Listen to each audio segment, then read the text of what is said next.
Pukul 6 waktu Indonesia Tengah, Radio Republik Indonesia ND menghadirkan Warta Berita.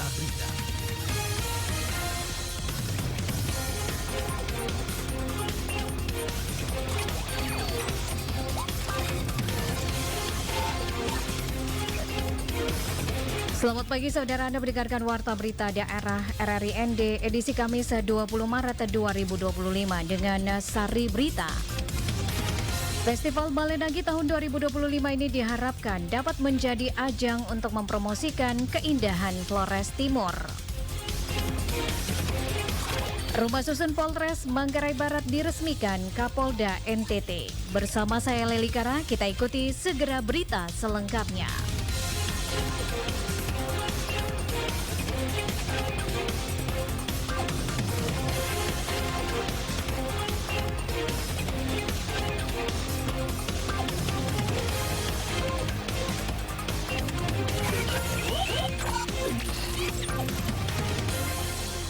Pendengar, Festival Balenagi tahun 2025 ini diharapkan dapat menjadi ajang untuk mempromosikan keindahan Flores Timur.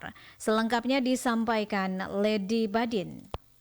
Wakil Bupati Flores Timur Ignatius Boliuran menekankan bahwa pentingnya Festival Balenagi sebagai sarana untuk mempromosikan Flores Timur sebagai destinasi wisata utama, sekaligus memperkenalkan keanekaragaman budaya dan agama daerah tersebut. Dirinya berharap dalam festival tersebut bisa menggambarkan Flores Timur yang kaya akan budaya dengan berbagai konten menarik yang edukatif dan informatif. Pelaksanaan Festival Balenagi ini harus juga mencerminkan Flores Timur sebagai rumah besar yang teduh dan nyaman untuk semua keanekaragaman budaya dan agama. Festival Balenagi harus menunjukkan karakter, ciri khas dan nilai lebih dari Flores Timur dengan memadukan berbagai konten acara yang lebih inovatif, yang tak sekedar menghibur, namun harus edukatif, inspiratif, dan memberi manfaat secara ekonomi.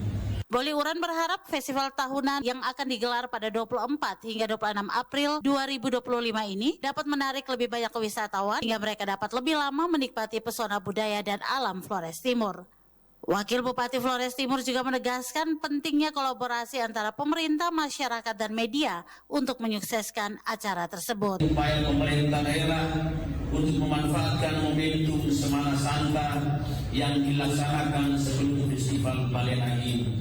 Harapannya tentu bahwa para pesiaran dan warga diaspora yang kembali ke Flores Timur pada Semana Santa ini dapat memanfaatkan kesempatan ini untuk lebih lama tinggal di Flores Timur. Wakil Bupati Flores Timur Ignatius Boliuran mengungkapkan pemerintah daerah Flores Timur berharap Festival Balenagi 2025 ini dapat semakin mengukuhkan posisi Flores Timur sebagai salah satu destinasi wisata unggulan di Indonesia dengan tetap mengedepankan kearifan lokal dan potensi wisata yang dimiliki. RRI ND, Lady Badin melaporkan.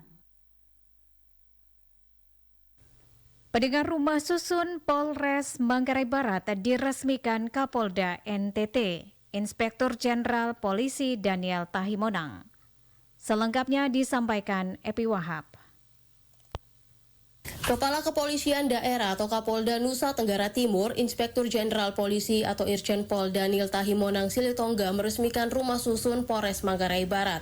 Rumah Susun Polres Manggarai Barat sendiri terdiri dari 44 unit hunian bertipe 36 meter persegi, terdiri dari 3 lantai yang dibangun di atas lahan seluas 3.280 meter persegi, serta luas bangunan sebesar 2.892 meter persegi. Kapolda NTT Irjen Pol Daniel Tahimonang Silitonga meminta kepada setiap anggota yang menghuni rusun Polres Manggarai Barat ini untuk selalu menjaga dan merawat dengan baik serta bertanggung jawab terhadap rusun yang telah dibangun, baik dari kebersihan maupun sarana prasarana yang ada. Saya meresmikan rumah susun untuk anggota Polri yang ada di lokasi perumahan Polri sebenarnya ini. Nah, tahun 2023 sudah mulai dirancang untuk pembangunannya oleh Kementerian PUPR waktu itu. Dan sampai selesai Desember 2024. Hari ini kita resmikan dari 44 unit rumah tipe 36 yang sudah lengkap di dalamnya. Nah, tadi saya bicara-bicara dengan anggota bahwa mereka harus memelihara bangunan ini kebersihannya, kelengkapan yang ada di dalamnya juga harus dipelihara, baik itu bulanan maupun kebutuhan kebersihan lainnya, pemeliharaan taman dan segala macam, mereka harus dikoordinir oleh pengurus. Sementara itu, Kepala Balai Pelaksana Penyediaan Perumahan atau BP2P, Nusa Tenggara II, Yublina Dila Bunga mengatakan dengan adanya Rusun Polres Manggarai Barat ini diharapkan dapat menunjang tugas anggota Polri dengan memberikan hunian yang layak dan nyaman bagi setiap anggota dan keluarganya selama bertugas. Diketahui, Rusun Polres Manggarai Barat ini dibangun sejak 2023 hingga 2024 menggunakan anggaran pendapatan dan belanja negara atau APBN 2023 sebesar 25.794 juta rupiah. Adapun setiap hunian terdapat 2 kamar tidur, dapur, toilet, ruang tempat mencuci, yang juga dilengkapi sarana prasarana berupa mebel meliputi kursi dan meja di ruang tamu, tempat tidur, lemari serta fasilitas lain seperti tempat parkir kendaraan dan juga ruang terbuka hijau. Dari Labuan Bajo, Epi Wahab melaporkan. Kita beralih ke berita lainnya. Kegiatan operasi pasar murah yang digelar pemerintah Kabupaten Ende hari pertama di halaman kantor Bupati Ende, Perumbulok Cabang Ende menyediakan 12 ton beras. Informasi ini selengkapnya disampaikan Rovinus Fula. Kepala Perumbulok Cabang Ende Arlan Emitri Heok mengatakan Bulog Cabang Ende mendukung kegiatan pasar murah yang digelar pemerintah daerah Kabupaten Ende. Untuk hari pertama kegiatan pasar murah, Bulog Cabang Ende menyiapkan belasan ton beras yang dikemas dalam karung berukuran 5 kg. Selain beras, komoditi yang disiapkan dalam kegiatan pasar murah yakni minyak goreng dan gula pasir. Ia menjelaskan komoditi yang ada bisa diambil jika ada permintaan tambahan dari pemerintah untuk memenuhi kebutuhan para konsumen yang datang membeli dalam kegiatan operasi pasar murah. Operasi SPHP kami siapkan hari ini 5 ton. 5 ton SPHP dan beras premium 2 ton, ada minyak dan gula. Komoditi yang lain ini bisa diambil kalau memang ada permintaan tambahan di kebutuhan masyarakat. Beras itu ada 1.100 ton untuk masyarakat atau untuk kebutuhan kita di Ende ini ada bisa mencakup 2 bulan lah. Bisa 2 bulan ke depan, minimal 2 bulan, tapi bisa lebih. Kabulok Ende menambahkan saat ini kondisi stok komoditi yang tersedia di gudang Bulog persediaan beras sebanyak 1.192,71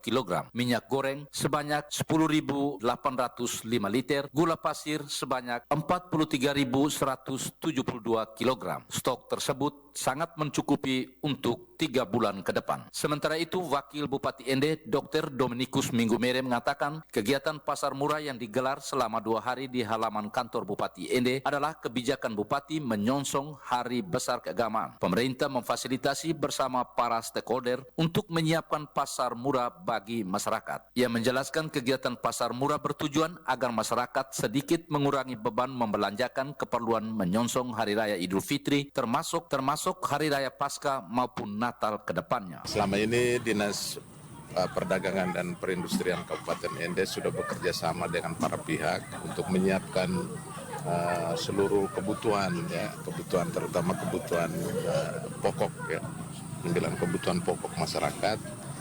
supaya di hari raya nanti tidak kekurangan, stoknya harus ada. Demikian juga kita juga harus tetap antisipasi dengan kondisi cuaca dan iklim seperti ini. Ya kita juga harus tetap berkoordinasi secara baik tadi dengan Bulog dan lain-lain untuk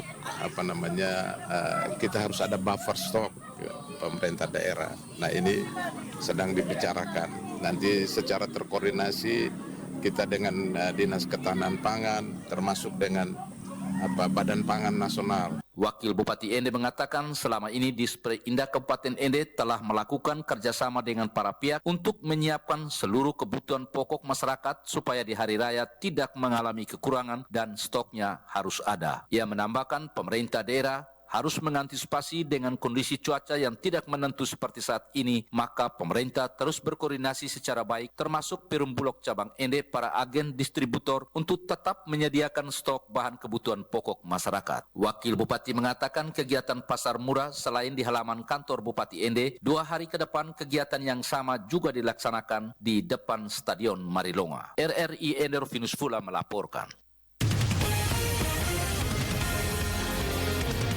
Anda sedang mendengarkan Warta Berita RRI ND. Pendengar, operasi pasar murah membantu masyarakat dalam memenuhi kebutuhan sehari-hari jelang Hari Raya. Informasi disampaikan Nikolaus Makumeli. Sini lebih murah, iya sangat membantu sekali. Ya perasaan saya senang karena ada pasar murah ini bisa membantu kita. Operasi pasar murah yang digelar di halaman kantor Bupati ND pada Rabu 19 Maret 2025 jelang Hari Raya Idul Fitri 1446 Hijriah mendapat sambutan yang antusias dari warga, terutama ibu-ibu rumah tangga. Kepada RRI, Ati, salah satu ibu rumah tangga, saat berbelanja di lokasi pasar murah, menyampaikan kegembiraannya karena harga barang yang dijual cukup membantu ekonomi keluarga.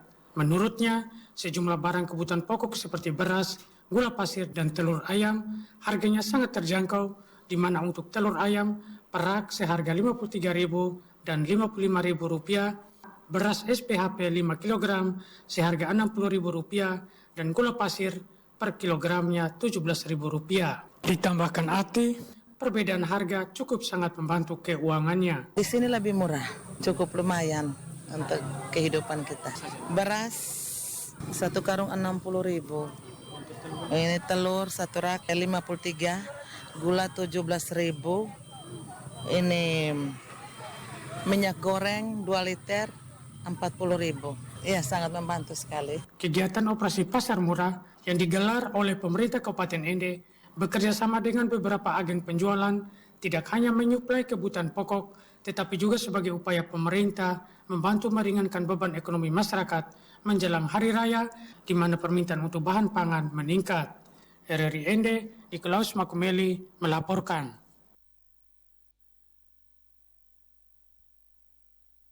Pendengar, jumlah orang dengan gangguan jiwa ODGJ di wilayah Kabupaten Sika mengalami peningkatan signifikan pada Februari 2025. Jumlah ODGJ tercatat mencapai 1.220 orang dengan kategori ODGJ sedang dan berat sebagai kasus terbanyak. Suima melaporkan. Pelaksana tugas PLT Kepala Dinas Kesehatan Kabupaten Sika, Petrus Herlemus mengatakan faktor utama meningkatnya jumlah ODGJ adalah tekanan mental yang berujung pada frustasi. Dari total kasus tersebut, sebanyak 4 orang dengan kategori ODGJ berat masih dalam kondisi pemasungan, sementara 40 lainnya telah mendapatkan perawatan di rumah aman, sisanya menjalani pengobatan rawat jalan dengan pendampingan keluarga. Dijelaskan, dampak dari peningkatan jumlah ODGJ ini paling terasa dalam aspek ekonomi keluarga. Beban finansial yang harus ditanggung keluarga cukup besar, baik untuk biaya pengobatan maupun perawatan sehari-hari. Oleh karena itu, dukungan dari berbagai pihak sangat diperlukan guna meringankan beban masyarakat yang terdampak. Ia melanjutkan, pihak Dinas Kesehatan Kabupaten Sika berharap ada perhatian lebih dari pemerintah pusat, provinsi maupun daerah dalam menangani persoalan ODGJ. Langkah-langkah konkret seperti peningkatan layanan kesehatan mental, fasilitas rehabilitasi, serta program pendampingan berkelanjutan menjadi kebutuhan mendesak. Harapan kita yang pertama itu dukungan pemerintah pusat, provinsi dan daerah ini harus menjadi fokus. Coba bayangkan saja satu daerah yang namanya satu Kabupaten Sika ini sudah 1.120. Coba kita bayangkan kalau dia satu Flores dan Lembata, rata-rata saja misalnya 1.000, coba berapa puluh ribu. Sehingga itu yang harus hadirnya satu rumah sakit yang spesialistik untuk bagaimana rehabilitasi ODGJ kita. Ditambahkan, dengan meningkatnya jumlah kasus, Dinas Kesehatan juga menghimbau masyarakat untuk lebih peduli terhadap kesehatan mental serta berperan aktif dalam memberikan dukungan bagi keluarga yang terdampak. Pemerintah setempat akan terus berupaya memperkuat layanan kesehatan jiwa guna menekan angka ODGJ di Kabupaten Sika.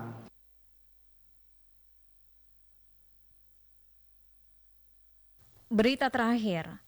Pasca dilanda banjir pada Jumat lalu, warga desa Duwanur di Kecamatan Adonara Barat, Pulau Adonara, Kabupaten Flores Timur kini sudah kembali ke rumahnya masing-masing walaupun material batu dan juga lumpur masih tebal. Warga terdampak butuh bantuan dan juga perhatian pemerintah. Ferry Soa melaporkan. Sebanyak 40 rumah dan pondok pesantren di Desa Duwanur, Kecamatan Adonara Barat, Flores Timur, Nusa Tenggara Timur terendam banjir saat umat muslim hendak berbuka puasa Jumat lalu. Hujan derasnya mengguyur sejak pukul 17 waktu Indonesia Tengah menyebabkan air masuk ke pemukiman warga. Sekitar 190 orang termasuk lansia dan anak-anak terdampak banjir. Sebagian mengungsi ke rumah warga di sekitar Waigowa, sementara di pondok pesantren terdapat 90 orang pria dan wanita yang juga terkena dampak. Saat ini warga Desa Duwanur di Kecamatan Adonara Barat sudah kembali ke rumahnya. Menurut warga, kondisi sekarang sudah kondusif, namun material batu hingga lumpur masih tebal. Mereka kini sudah menginap di rumah masing-masing sekalipun masih dipenuhi lumpur. Kepala Desa Duwanur Hadrianto Nur mengatakan saat ini warga sudah kembali ke rumahnya masing-masing walaupun material batu dan lumpur masih tebal. Warga sangat membutuhkan bantuan sembako karena banyak warga yang masih menjalankan ibadah puasa. Selain itu minyak tanah untuk kebutuhan masak yang memang sangat sulit didapat. Sementara bagi santriwati menurutnya adalah bantuan alat tulis dan tempat tidur yang memang rusak akibat diterjang banjir.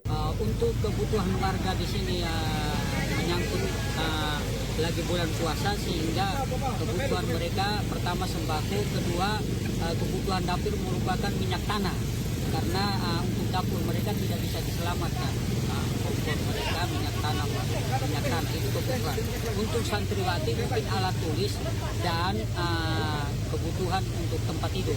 Memang mereka lumpuh total. Mereka kemarin juga mereka tidak bisa menyelamatkan alat tulis mereka karena mereka dikepung banjir. Dia kena dampak pertama di pesantren. Merespon peristiwa banjir di Desa Duwanur, pemerintah Kabupaten Flores Timur melalui Wakil Bupati Flores Timur Ignas Uran dan sejumlah pejabat daerah lainnya sudah terjun langsung ke lapangan meninjau lokasi banjir. Selain memantau kondisi terkini masyarakat, Wakil Bupati juga sudah mengupayakan langkah penanganannya termasuk meminta kehadiran alat berat untuk membersihkan sisa-sisa banjir mengingat dampak banjir tersebut membuat aktivitas lalu lintas menjadi terganggu. Selain menormalisasi situasi, pihak pemerintah juga hadir dengan memberikan bantuan sembako buat warga yang terdampak banjir. RRI ND Ferry Soo melaporkan.